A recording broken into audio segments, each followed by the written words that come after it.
I looked at myself in the mirror one day and like, quit being a bitch and get back to work.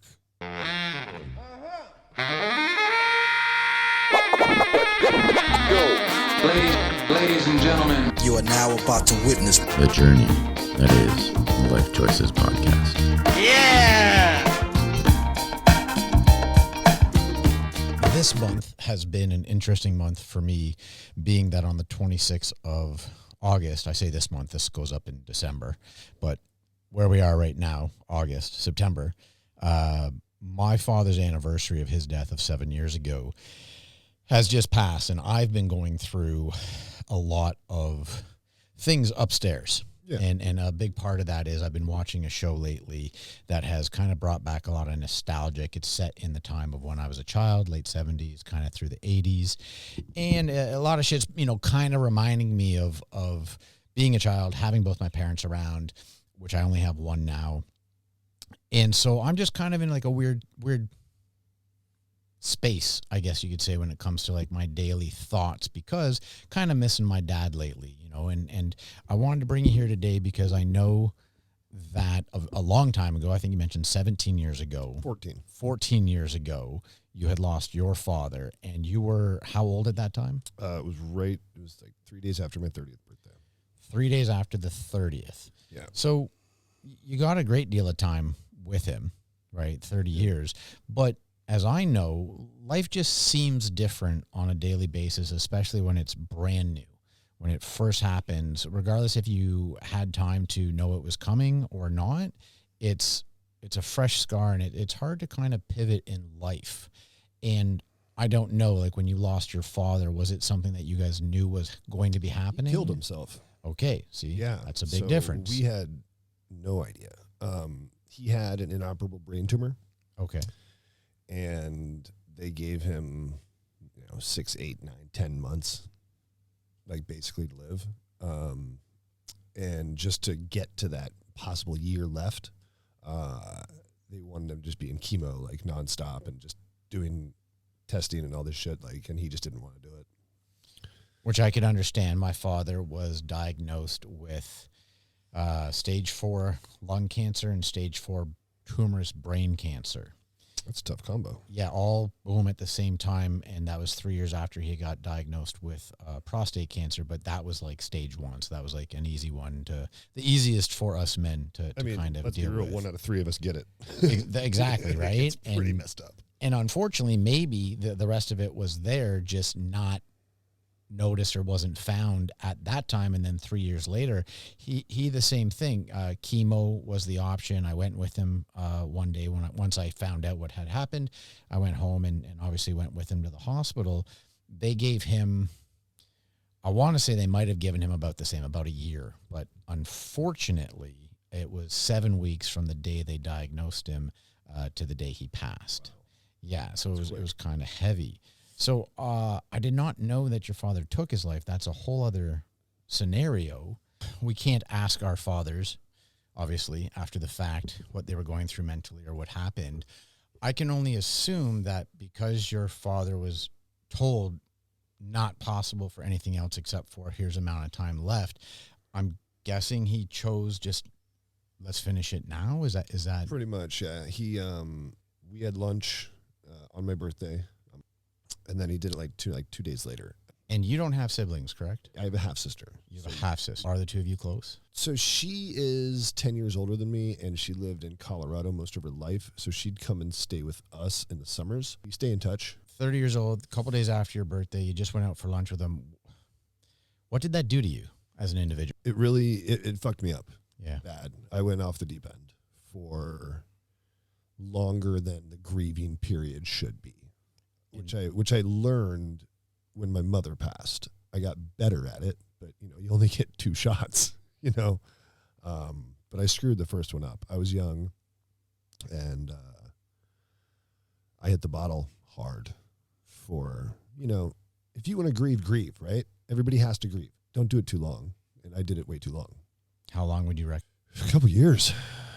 I was just drinking to forget, drinking to remember. I was out of control. I didn't do anything dumb, but I was just drinking a ton just to numb. To numb the pain of just just losing. of life. Like he was my best friend. Okay. Like my dad was my best friend. So what happened that got you to, I don't want to say stop, because we know each other quite well, and we know at the highest point of all of us getting to know each other, we were all very visible in the nightlife, and we were all very visibly drunk and Correct. on other substances quite often. Correct. So what was it that kind of took you to that pinnacle moment of, okay, listen, I've got to grieve appropriately so that I can function as a normal human being again? I looked at myself in the mirror one day and like, quit being a bitch and get back to work. Honestly, is what I did. And yeah, I mean, I still drink. You know that. Yeah. I mean, I still probably drink a little too much. Okay. Let's be real, but it's got nothing to do with that. And I still, party with my friends, but it's not to get away from thinking about dad. It's just to have a good time with my friends. And that's a totally different situation. Like I was just at some point just sitting in my room with a bottle of whiskey, like not having fun, not going out. Well, you weren't being socially fun drinking. You were sitting in a room drinking. And I get it. I used to do this for 7 years, drinking to the point of not having to worry about thinking or even trying to figure out how to fall asleep. Because once we get to a certain level of drunkenness, whatever that chemical reaction is, it's just a matter of, okay, now I'm going to hit the bed. If you even remember to get to the bed, and you just turn off until that morning that all of a sudden somehow the hamster on the wheel starts going. No, it's again. worse. Yeah, and you just sit there in bed. It's worse because now you feel like shit, and now you feel like shit about the situation all over again, and it's an endless cycle. So then again, you start drinking to stop thinking about that again. And that cycle was just so repetitive in my life for 2 years, you were saying. Yeah, for about 2 years. So what would you suggest for someone? Because this is a situation, regardless who you are, I don't even know what the stat would be, but let's say 99% of people have a mom and or a dad alive for a majority portion of their life. Unfortunately, some lose their parents at a very young age. But you and I are getting to that age where our friends. Oh, a lot of our friends are going to have the loss. Like, this is so funny.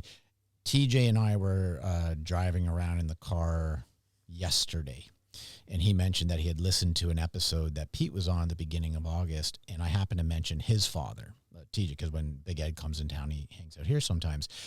And we got on this. Great guy. Oh, a phenomenal man. Yeah. We got on this topic, and TJ said, like, he couldn't even imagine dealing with that situation, because he was actually like, they're all real close. Oh, absolutely. Yeah, really. And TJ was like the first human here that found out, like I found out as I was cruising back from a charter that my dad actually passed. And that day, like I hit here, cleared customs, went and had to go buy a suit. And it was actually the night that, there was some boxing or MMA fight that was being put on the second floor. Oh yeah, I remember that. I worked it. And TJ, like I tell TJ right away. I got back. I'm like, listen, I gotta fly home like tomorrow. My dad just passed, and we went out that night and we hung out and we drank. But it's so interesting to me. So many of our friends right now, luckily, have not had to go through this situation, and that's why I want to talk about it, because everyone does grieve differently. Oh, absolutely. And it's dramatically different.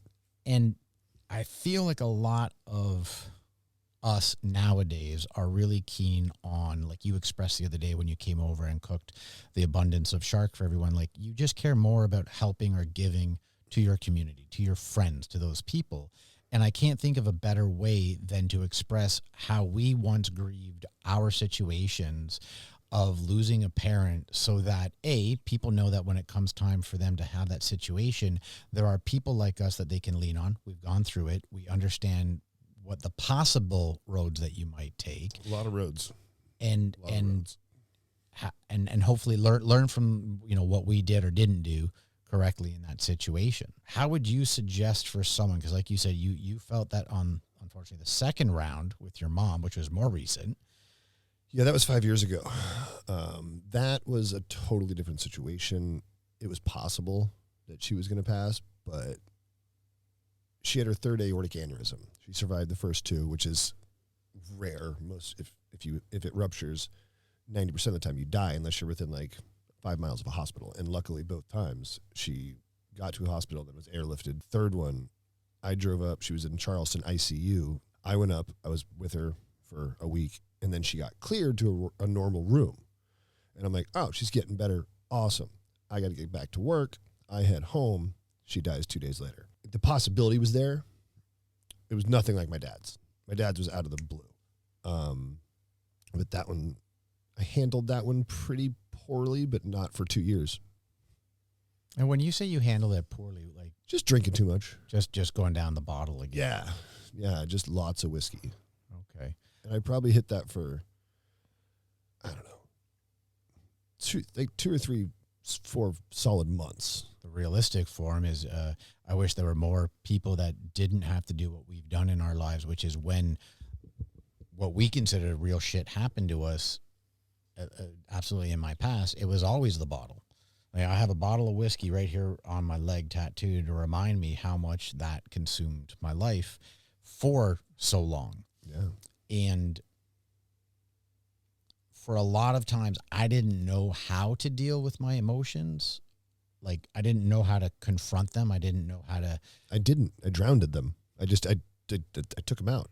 Like, this bottle of whiskey will take all those emotions away. And there was no one at that time at either one of those stages. Was there anyone that you opened up to, that you talked to in a sober state? Well, when my dad passed, my mom. Right. And she was amazing the whole time. I mean, for forever about it. Yeah, they got divorced. She was married to George for about, I think, 15 or 16 years when she passed. Leaning on her was a big help. Huge help. I didn't really open up to a bunch of us, like our friends, like the people we know, the downtown. I was bartending at the time, and I didn't, talk to the patrons about it or any of that nonsense. I don't think, honestly, like besides like telling TJ, because at that time, that was the one of us that I was the closest with. And it just felt normal just to express to him like, hey, I know we're going out tonight, but this is the mood I'm in because of this.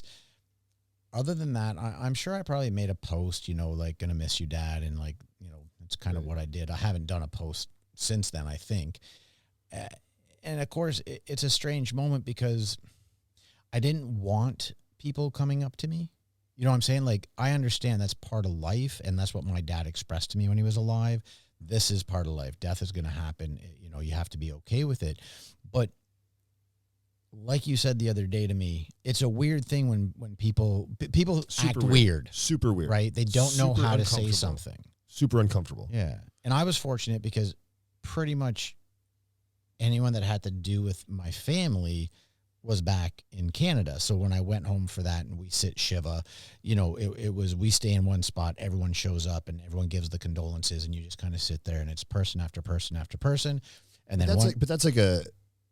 you guys kind of have like it's like a week where we like, it's a whole thing, right? Deal with it. Yeah. Yeah. Deal with it. It's an actual ritual, right? 100%. Yeah. That's gotta be, I mean, what's that like? That's got to be kind of super helpful. It is? It is super helpful from the aspect of... I would think it'd be super annoying, honestly. Well, the only annoying part is like I said, the person after person coming up to you, and the helpful part is you're drawn back to your family, regardless of relationships. Yeah, I get that part. People you haven't seen in probably years. I mean, for me, yes, yeah. Because I only go home once or twice a year. Right, and like your aunt Jane or exactly whatever that you haven't seen in 20 years or some shit like that. People from the congregation that I grew up with that knew me as an infant, right. And the strangest thing we're friends with your parents. Well, yeah, but they saw me grow up. Like they were over at the house all the time. One or two of our childhood growing up associated family friends, made that comment like, this is so strange. Like it really makes us think now, like, and thankfully no one has, like, since then that I know of has passed on. They're all like up into their mid 70s now, but it was at that age, they start happening. Oh, absolutely. Yeah. And it's a surreal situation because I'm sitting there in my mom's apartment and, many people are coming up to me because I look like him. I act like him. You sound like him. Exactly. I sound exactly like my dad. When I called my sister like a week later, she got she freaked out. She's like, I thought you were dad for a second, like a week after he passed. But doesn't that make you kind of feel good? Of course. Like a little Absolutely. I warm love it. blanket? Yeah. Absolutely. Through the grieving process, have you like kept an open line of communication with mom or dad? As much as possible. I do it. When I'm at the beach, mostly. Okay. Yeah. My mornings are started off by a bunch of things that I recite out in the morning there as the sun's coming up. And one of them is, giving gratitude that he is still around me, his energy. And when something really wonderful happens or when something is not, and I mean like really not going my way, Right. I lean on him. I literally say, listen, Dad, like I really need your help right now. And some people might look at that as being weird. I don't give a fuck because it's what keeps me attached to him. And he was that person that I would communicate with. Once I moved out of the house, he was the one If you had a problem, you called your dad. everything. If I had a question about business or something. Or fixing a carburetor or whatever Anything. the hell it is. It was like, that was the dude I would call and be like, yo, Dad, I need to pick your brain about something. He's the first person you call, and then he'll tell you who to call. Yeah, 100%. Right. Yeah. And then again, it's weird for me now because that's why I still open up and I talk to him no matter what. And I'll sit outside and I won't just like in my mind speak to him. I will speak to him out loud. Oh, yeah, so do I. And look for Absolutely. or listen throughout the next few days of a sign that I believe was, okay, he heard me. Yeah. Yeah, I do a lot of that, actually. But 99% of the time, I do it at the beach. Okay. It's just kind of my place where I always have. And both my parents' ashes are also on Juneau Beach. Okay. Yeah. And that's like, they were both very much kind of the same vibe as you, like enjoyed. Yeah, my mom walked the beach literally, I think, 6 days a week. Just that was her exercise for 25 years. And that's where she wanted her ashes, was Juneau Beach. It's interesting because like in my faith, we're not supposed to cremate the body. Why is that? I couldn't tell you. Just because it's in the old book thing? Maybe. Yeah. Like I got to be honest with you. I talked about this before. I kind of moved away from my religious background from the time I left my parents' house to the past couple of years, basically. And I've only recently been kind of getting back into all religions. Like I have books here on like Hinduism, Buddhism, Taoism. I got the Bible here. I got the Torah, the Talmud. I got like basically everything up here. But we won't get into that. But the whole point of like, I don't know the reason why we're not supposed to be cremated. No, I don't know every that one of those reason. religions has a different thing with death. Exactly. Yeah, And whatever that is. it's weird because I've kind of like, my mom might get mad at me. I've kind of like thought about what would I want when I die? Oh, I want to go to Juneau Beach. I mean, that makes 100% sense. Period. Yeah. Yeah. I kind of like, there's a point in Point Break, the new one where someone dies and they actually make a big wooden bonfire with him in the center and kind of just. Oh yeah, that's a thing in some cultures. Yeah, which is weird because you would literally be smelling the person as they're being but cremated. they're supposed to be going out to sea. Right. Oh, they're supposed to put him on something and put him out to sea. Right. See, that to me would make sense because I've been in love with the ocean my whole life. I've just, obviously 16, 18 years I've been working on the water. I don't know what I would want. I do know that I would want people to have more of a party than a funeral. Oh, 100%. You know, And that's what we did for my dad. That's Okay. exactly what we did for my dad. My dad was a huge regular at the Waterway in North Palm, and we kind of rented out Waterway and had all of his friends there and open bar, and we had a lot of crying, a lot of laughing. Yeah, It was one of those, mostly laughing that turned into crying. of course. And then hugging. But we threw a kick-ass party for him. It's exactly what we did. And how long after, like, was that something that happened like right away? I think it was like a week. I want to say maybe 10 days after. And even though you had that event, you still spiraled for a couple of years. Oh, hard. Okay. Yeah. I mean, that was like I said, my dad was my best friend. Like, taught me how to throw a curveball. I mean, took me to all the cool places. Like, we traveled a lot together and we did some really cool shit. Like, every year we went to a different ski resort in Colorado with a bunch of other families. It was just he and I for a week. And it was one of my favorite, trips to do. Yeah. I know it's a hard conversation to have, but It's just, I haven't done it in a while, right. And And like I said, that's why, because I haven't had to. right. Honestly, I want to do this because we can, talk about it for, others who might need some help. I mean, I need the help right now. That's I'm being selfish for this recording because, like I said, and I didn't really put it together, but like the past couple of weeks, I've been feeling a certain way, and it dawned on me that this is why, because this is the time of year, and I have in the past 7 years, I've been okay every summer. Like it's really not. Are you always aware of the day? Not aware of the day, but aware of the time period. So like you'll be like, oh shit, that was like 3 days ago. I get it's more like I know it's coming up for my mom's sake. Oh, great, because she's Right? still around. Yeah, and they That were makes sense. they were 48 and a half years married, and it was obviously Jesus. death do them part. And so when it comes time of this year, and because I know it's the 26th of August that it had happened, in the Jewish calendar, that calendar kind of moves around, right? And we light a candle called 𝐬𝐻𝐫𝐷 for the remembrance of the person. And so this year, it's not until sometime in September. I think it might be closer to mid, just the way their calendar and like the two calendars kind of match up. So again, I think before I went to Thailand mid-month, I hit my mom up and just wanted to make sure, like, how are you doing right now? I know, like, this is that kind of time of year. And she was like, oh, no, I'm good. It's not until the 26th, but this year the 𝐬𝐻𝐫𝐷 is on this date. So I'm more aware of it, of the anniversary every year, because I'm more worried about my mom's well-being. It makes sense. Like I said, Good son. yeah, I mean, I talk You're to a my good dad. boy, I try.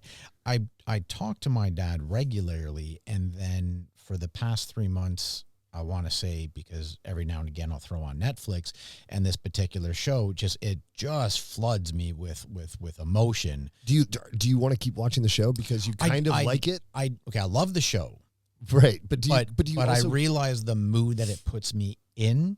So if poor mood? It's like, I mean, It's a thing? I cry the whole fucking time. Like each episode And just hits you're not me. you're not crying because I'm of not the characters. No. I'm crying for many different reasons because of the way it pulls at my strings. But I know that, like, when I sit down, I know I'm going to watch 3 or 4 episodes in a row, but then I know I got to take a couple days. It's like music. If I listen to sad music all the time, I'm going to be sad, right? Of course. But if I listen to that upbeat, let's rock and roll, I'm going to be in a great mood. But I'm okay with feeling all of my emotions. And so, Oh yeah, I cry all the time, for the record. yeah. Like a lot on my own. And there's nothing wrong with it. I'm okay with it. No, it helps me. Right. It really does. Like I'm sorry, but a good fucking cry Does wonders. does wonders. Like if you're a guy like out there and you lose somebody, fucking cry, man. It helps. I might cry right now. But did you know that then? No. See, and that's why this conversation is Yeah. important. That I learned that after my dad died, because I would sit in a room and I would just bawl my eyes out by myself for like a good 10, 15 minutes and then wake up and be like, yeah, I remember some good shit about dad. And I'd feel so much better about it. Cry, guys, girls, Yeah. cry. There's nothing wrong with it. And that's why we Dude. share on this show, because people need to know that it's okay regardless who you are. Cry hard. Let it out. Like get it out. Yeah. Don't be scared, man. Like it's relieving. Like it's It's great. cathartic. Growing up, I lost my grandparents, like all of them. By the time I think I was 21, I didn't have any grandparents left. And through those stages, my father always expressed to us how much this is a part of life. So we were so aware of it. And fortunately, I had seen a handful of my friends growing up either lose grandparents or on occasion a parent. And so, and because of our Jewish community, you always show and you go to these course. people's homes for And Shiva. that's a cool thing y'all do. It's amazing because when he died, I got here and I was in my house, the first place over at Cityside, and I was standing in my living room and I'm like getting ready to get on a plane. And it hit me, but it hadn't hit me yet. Like I hadn't really let it out yet. Yeah. And then I went home and it was fine. Like I was there and I cried a little bit at the funeral, and it was different because there was an abundance of people there to show their support that just showed what a great man my father was. Love seeing that. Oh, dude, there was like 200 plus people at the funeral, like at the actual. Makes you feel good. Oh, it felt, yeah, exactly. Yeah. When I got back here, and I actually, I have somewhere still, I have the death certificate. And so this was the summer before my 40th. And so I got home, lived by myself.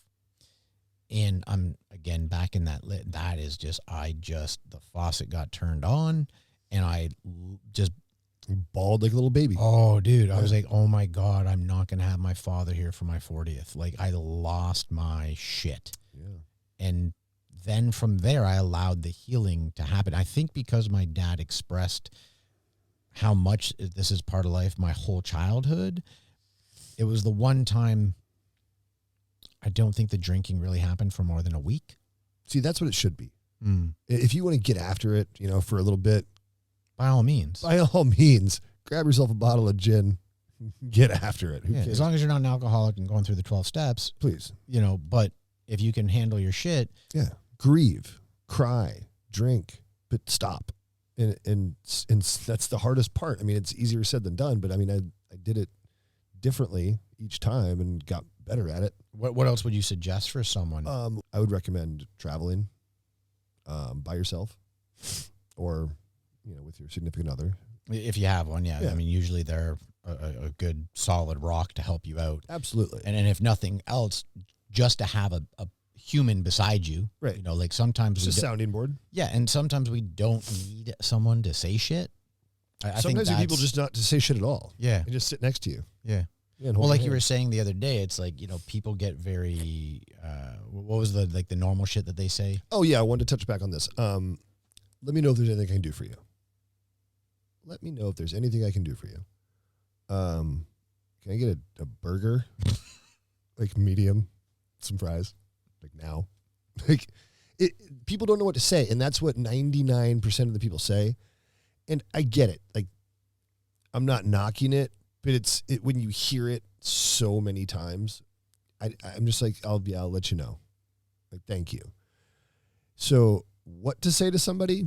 Dude, I have no advice on that because it's just weird. Well, it's almost like, why don't we as individuals think, okay, well, what would we like or what would we need if we were in that situation? Like if I'm physically out, right, and that I just lost a parent within this period of time, and let's say Sunday I'm out and I'm watching football because that's something my dad and I used to do, right? So I just really want to be like, I don't want to be bothered, but yes, I'm putting myself in a social atmosphere to watch football so I can think happy thoughts about, Happy thoughts is key, man. Yeah. With everything on this. Yes. Think of the positive. That'll get you through your day to day. And if I was the other person that came into the bar and I saw you knowing that this had just happened, I'd be like, you know what? I probably would either need a drink or I would need food. And I would probably come up and be like, yo, hey dude, I don't want to bother you, but like, you want a beer? You want some fries? And you would probably be like, oh yeah, bet. Like, that'd be awesome. Thank you. Yeah. And then be like, I'm going to sit beside you and have one drink. If you want to chat, cool. If not, we can just watch the game together. It's just kind of be human, but at the same time, don't be annoying about it. Sometimes a wordless hug goes so far.